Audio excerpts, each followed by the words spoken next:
Hello students, welcome to Afrin Max. இன்னைக்கு 8th Max example 1.3 sum பார்க்க போகிறோம். Compare 5/17 and minus 10/19. இந்த கொஷனில் என்ன சொல்கிறாங்க அப்படின்னா ரெண்டு ஃப்ராக்ஷனை கொடுத்து கம்பேர் பண்ண சொல்லியிருக்காங்க. ரெண்டு ஃப்ராக்ஷனையும் கம்பேரிசன் பண்ண சொல்லியிருக்காங்க நம்மக்கிட்ட.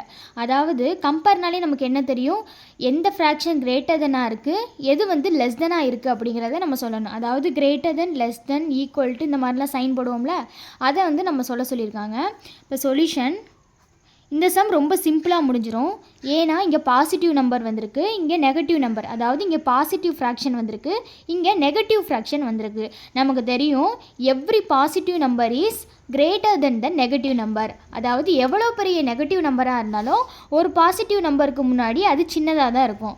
ஸோ சிம்பிளாக நம்ம ஆன்சர் முடிச்சிடலாம். 5/17 greater than minus 10/19 because reason எழுதணும். Every positive number is greater than every negative number.